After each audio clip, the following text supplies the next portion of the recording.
ओम नमः शिवाय। सभी भक्तों को इस पावन कथा में हार्दिक स्वागत है। आज हम सब सौभाग्यशाली हैं कि सावन मास के पावन अवसर पर भगवान शिव की अमृतमयी कथा शिव महापुराण का श्रवण कर रहे हैं। जैसे जैसे हम अध्याय दर अध्याय भगवान शिव की लीलाओं, उनके दिव्य चरित्र और उनकी अद्भुत महिमा को सुनते हैं, हमारा मन, तन और आत्मा सब कुछ शुद्ध हो जाता है। आज हम अध्याय 6 से लेकर 10 तक का वाचन करेंगे।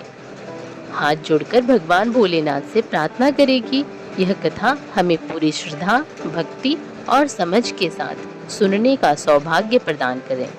चलिए कथा का आरंभ करते हैं। हर हर महादेव। विंध्येश्वर संहिता 6ठा अध्याय ब्रह्मा विष्णु युद्ध। नंदीकेश्वर जी बोले, पूर्व काल में श्री विष्णु अपनी पत्नी श्री लक्ष्मी जी के साथ शेष सैया पर शयन कर रहे थे। तब एक बार ब्रह्मा जी वहां पहुंचे और विष्णु जी को पुत्र कहकर पुकारने लगे। पुत्र उठो, मैं तुम्हारा ईश्वर तुम्हारे सामने खड़ा हूँ। यह सुनकर विष्णु जी को क्रोध आ गया। फिर भी शांत रहते हुए वे बोले, पुत्र तुम्हारा कल्याण हो, कहो अपने पिता के पास कैसे आना हुआ। यह सुनकर ब्रह्मा जी कहने लगे, मैं तुम्हारा रक्षक हूँ, सारे जगत का पितामह हूँ, सारा जगत मुझ में निवास करता है। तो मेरी नाभि कमल से प्रकट होकर मुझसे ऐसी बातें कर रहा है। इस प्रकार दोनों में विवाद होने लगा। तब वे दोनों अपने को प्रभु कहते कहते एक दूसरे का वध करने को तैयार हो गए। हंस और गरुड़ पर बैठे दोनों परस्पर युद्ध करने लगे। ब्रह्मा जी के वक्ष स्थल में विष्णु जी ने अनेकों अस्त्रों का प्रहार करके उन्हें व्याकुल कर दिया। इससे कुपित हो ब्रह्मा जी ने भी पलटकर भयानक प्रहार किए। उनके पारस्परिक आघातों से देवताओं में हलचल मच गई। वे घबराए और त्रिशूलधारी भगवान शिव के पास गए और उन्हें सारी व्यथा सुनाई। भगवान शिव अपनी सभा में उमा देवी सहित सिंहासन पर विराजमान थे और मंद मंद मुस्कुरा रहे थे। विंध्येश्वर संहिता 7वां अध्याय शिव निर्णय। महादेव जी बोले, पुत्रों, मैं जानता हूँ कि तुम ब्रह्मा और विष्णु के परस्पर युद्ध से बहुत दुखी हो। तुम डरो मत, मैं अपने गणों के साथ तुम्हारे साथ चलता हूँ। तब भगवान शिव ने अपनी नंदी पर आरूढ़ हो देवताओं सहित युद्ध स्थल की ओर चल दिए। वहां छिपकर वे ब्रह्मा विष्णु के युद्ध को देखने लगे। उन्हें जब यह ज्ञात हुआ कि वे दोनों एक दूसरे को मारने की इच्छा से माहेश्वर और पशुपात अस्त्रों का प्रयोग करने जा रहे हैं, तो वे युद्ध को शांत करने के लिए महाअग्नि के तुल्य एक स्तंभ रूप में ब्रह्मा और विष्णु के मध्य खड़े हो गए। महाअग्नि के प्रकट होते ही दोनों के अस्त्र स्वयं ही शांत हो गए। अस्त्रों को शांत होते देखकर ब्रह्मा और विष्णु दोनों कहने लगे कि इस अग्नि स्वरूप स्तंभ के बारे में हमें जानकारी करनी चाहिए। दोनों ने उसकी परीक्षा लेने का निर्णय लिया। भगवान विष्णु ने शुक्र रूप धारण लिया और उसको देखने के लिए नीचे धरती में चल दिए। ब्रह्मा जी हंस का रूप धारण करके ऊपर की ओर चल दिए। पाताल में बहुत नीचे जाने पर भी विष्णु जी को स्तंभ का अंत नहीं मिला, अतः वे वापस चले आए। ब्रह्मा जी ने आकाश में जाकर केतकी का फूल देखा। वे उस फूल को लेकर विष्णु जी के पास गए। विष्णु जी ने उनके चरण पकड़ लिए। ब्रह्मा जी के छल को देखकर भगवान शिव प्रकट हुए। विष्णु जी की महानता से शिव प्रसन्न होकर बोले, हे विष्णु जी, आप सत्य बोलते हैं, अतः मैं आपको अपनी समानता का अधिकार देता हूँ। विंध्येश्वर संहिता 8वां अध्याय ब्रह्मा का अभिमान भंग। नंदीकेश्वर बोले, महादेव जी ब्रह्मा जी के छल पर अत्यंत क्रोधित हुए।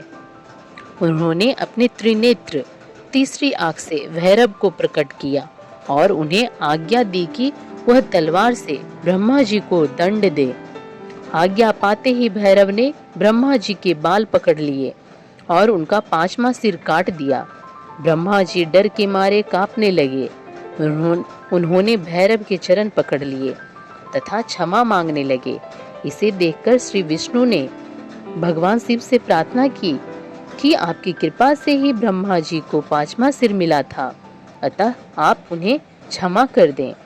तब शिव जी की आज्ञा पाकर ब्रह्मा को भैरव ने छोड़ दिया।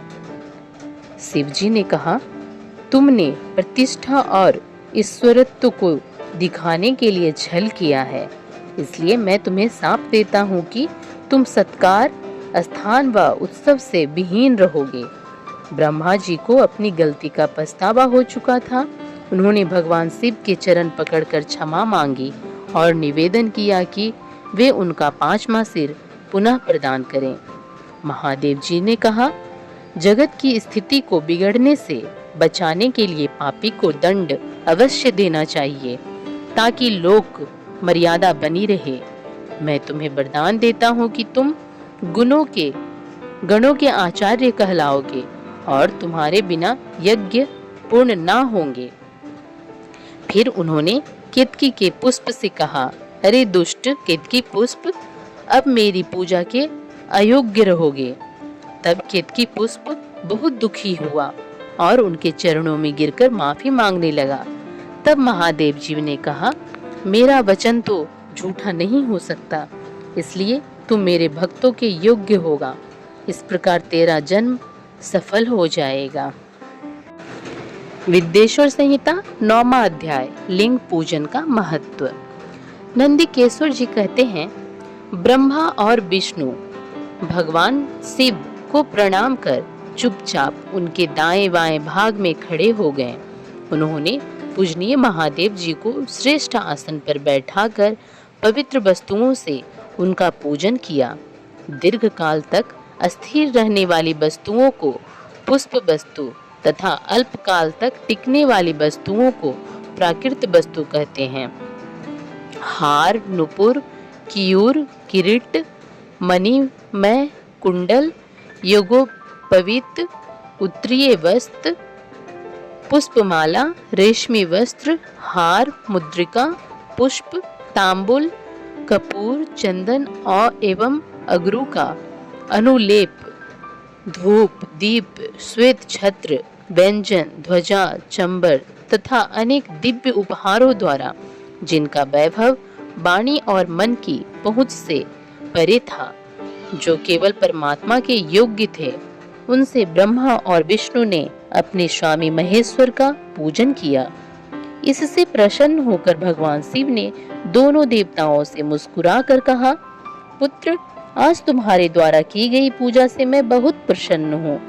इसी कारण यह दिन परम पवित्र और महान होगा। यह तिथि शिवरात्रि के नाम से प्रसिद्ध होगी और मुझे परम प्रिय होगी।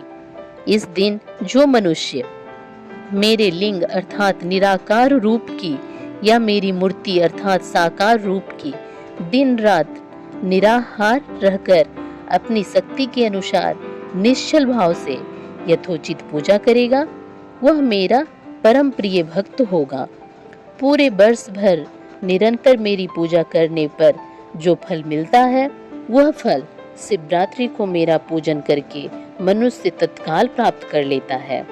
जैसे पूर्ण चंद्रमा का उदय समुद्र की वृद्धि का अवसर है, उसी प्रकार शिवरात्रि की तिथि मेरे धर्म की बुद्धि का समय है, वृद्धि का समय है।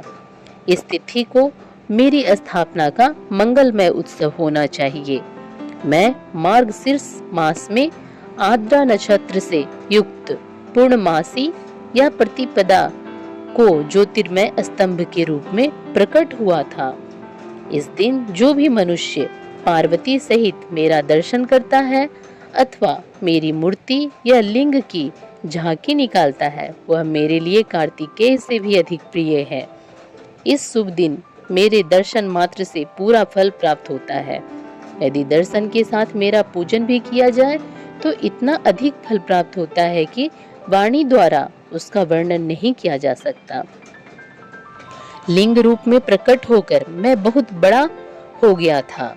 अतः लिंग के कारण यह भूतल लिंग स्थान के नाम से प्रसिद्ध हुआ। जगत के लोग इसका दर्शन और पूजन कर सकें, इसके लिए यह अनादि और अनंत ज्योति स्तंभ अथवा ज्योतिर्मय लिंग अत्यंत छोटा हो जाएगा।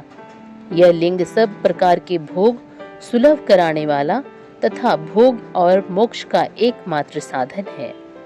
इसका दर्शन, स्पर्श और ध्यान प्राणियों को जन्म और मृत्यु के कष्ट से छुड़ाने वाला है। शिवलिंग के यहाँ प्रकट होने के कारण यह स्थान अरुणाचल नाम से प्रसिद्ध होगा तथा यहाँ बड़े बड़े तीर्थ प्रकट होंगे। इस स्थान पर रहने या मरने से जीवों को मोक्ष प्राप्त होगा। मेरे दो रूप हैं, साकार और निराकार। पहले मैं स्तंभ रूप में प्रकट हुआ, फिर अपने साक्षात रूप में। ब्रह्मा भाव मेरा निराकार रूप है तथा महेश्वर भाव मेरा साक्षात रूप है। ये दोनों ही मेरे सिद्ध रूप हैं। मैं ही पर ब्रह्मा परमात्मा हूँ। जीवों पर अनुग्रह करना मेरा कार्य है। मैं जगत की वृद्धि करने वाला होने के कारण ब्रह्म कहलाता हूँ। सर्वत्र स्थित होने के कारण मैं ही सबकी आत्मा हूँ। सर्ग से लेकर अनुग्रह तक जो जगत संबंधी 5 कृत्य हैं, वे सदा ही मेरे हैं। मेरी ब्रह्म रूपता का बोध कराने के लिए पहले लिंग प्रकट हुआ, फिर अज्ञात ईश्वरत्व का साक्षात्कार कराने के लिए मैं जगदीश्वर रूप में प्रकट हो गया। मेरा सकल रूप मेरे ईश्वरत्व का और निष्कल रूप मेरे ब्रह्म स्वरूप का बोध कराता है।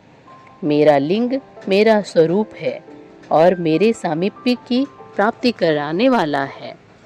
मेरे लिंग की स्थापना करने वाले मेरे उपासक को मेरी समानता की प्राप्ति हो जाती है तथा मेरे साथ एकत्व का अनुभव करता हुआ संसार सागर से मुक्त हो जाता है। वह जीते जी परमानंद की अनुभूति करता हुआ शरीर का त्याग कर शिवलोक को प्राप्त होता है, अर्थात मेरा ही स्वरूप हो जाता है। मूर्ति की स्थापना लिंग की अपेक्षा गौण है। यह उन भक्तों के लिए है जो शिव तत्व के अनुशीलन में सक्षम नहीं हैं। विद्येश्वर संहिता 10वां अध्याय, प्रणव एवं पंचाक्षर मंत्र की महत्व। ब्रह्मा और विष्णु ने पूछा, प्रभु सृष्टि आदि 5 कृत्यों के लक्षण क्या हैं? यह हम दोनों को बताइए। भगवान शिव बोले, मेरे कर्तव्य को समझना अत्यंत गहन है, तथापि मैं कृपा पूर्वक तुम्हें बता रहा हूँ। सृष्टि, पालन, संहार, तिरोभाव और अनुग्रह मेरे जगत संबंधी 5 कार्य हैं जो नित्य सिद्ध हैं। संसार की रचना का आरंभ सृष्टि कहलाता है। मुझसे पालित होकर सृष्टि का सुस्थिर रहना उसका पालन है। उसका विनाश ही संहार है।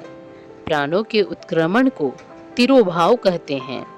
इन सब से छुटकारा मिल जाना ही मेरा अनुग्रह अर्थात मोक्ष है। ये मेरे 5 कृत्य हैं।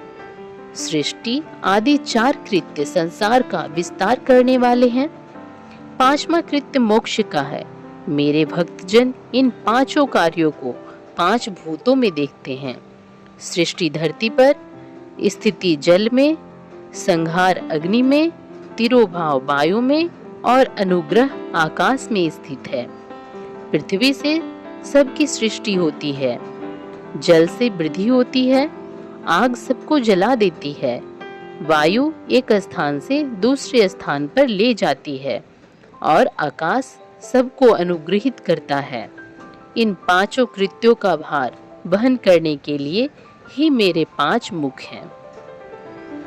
4 दिशाओं में 4 मुख और इनके बीच में 5वां मुख है।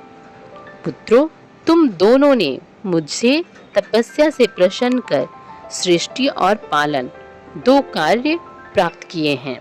इसी प्रकार मेरी विभूति स्वरूप रुद्र और महेश्वर ने संहार और तिरोभाव कार्य मुझसे प्राप्त किए हैं। परंतु मोक्ष मैं स्वयं प्रदान करता हूँ। मैंने पूर्व काल में अपने स्वरूप भूत मंत्र का उपदेश किया है, जो ओंकार रूप में प्रसिद्ध है। यह मंगलकारी मंत्र है। सर्वप्रथम मेरे मुख से ओंकार ओम प्रकट हुआ, जो मेरे स्वरूप को बोध कराता है।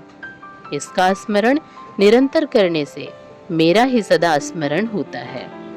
मेरे उत्तरवर्ती मुख से आकार का, पश्चिम मुख से उकार का, दक्षिण मुख से मकार का, पूर्ववर्ती मुख से बिंदु का तथा मध्यवर्ती मुख से नाद का प्रकटीकरण हुआ है। इस प्रकार इन 5 अवयवों से ओंकार का विस्तार हुआ है। इन 5 अवयवों के एकाकार होने पर प्रणव ओम नामक अक्षर उत्पन्न हुआ। जगत में उत्पन्न सभी स्त्री पुरुष इस प्रणव मंत्र में व्याप्त हैं। यह मंत्र शिव शक्ति दोनों का बोधक है। इसी से पंचाक्षर मंत्र ओम नमः शिवाय की उत्पत्ति हुई है। यह मेरे साकार रूप का बोधक है। इस पंचाक्षर मंत्र को मातृका वर्ण प्रकट हुए हैं, जो 5 भेद वाले हैं। इसी से सिरो मंत्र सहित त्रिपदा गायत्री का प्रकट हुआ है। इस गायत्री से संपूर्ण वेद प्रकट हुए और उन वेदों से करोड़ों मंत्र निकले हैं। उन मंत्रों से विभिन्न कार्यों की सिद्धि होती है। इस पंचाक्षर प्रणव मंत्र से सभी मनोरथ पूर्ण होते हैं। इस मंत्र से भोग और मोक्ष दोनों प्राप्त होते हैं। नंदिकेश्वर कहते हैं, जगदम्बा उमा गौरी पार्वती के साथ बैठे महादेव ने उत्तरवर्ती मुख बैठे ब्रह्मा और विष्णु को पर्दा करने वाले वस्त्र से आच्छादित कर उनके मस्तक पर अपना हाथ रखकर धीरे धीरे उच्चारण कर उन्हें उत्तम मंत्र का उपदेश दिया। 3 बार मंत्र का उच्चारण करके भगवान शिव ने उन्हें शिष्यों के रूप में दीक्षा दी। गुरु दक्षिणा के रूप में दोनों ने अपने आप को समर्पित करते हुए दोनों हाथ जोड़कर उनके समीप खड़े हो गए। जगत गुरु भगवान शिव की इस प्रकार स्तुति करने लगे। ब्रह्मा विष्णु बोले, प्रभु आपके साकार और निराकार 2 रूप हैं। आप तेज से प्रकाशित हैं। आप सबके स्वामी हैं। आप सर्वात्मा को नमस्कार है। आप प्रणव मंत्र के बताने वाले हैं तथा आप ही प्रणव लिंग वाले हैं।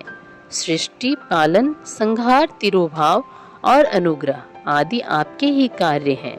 आपके 5 मुख हैं। आप ही परमेश्वर हैं। आप सबकी आत्मा हैं, ब्रह्मा हैं।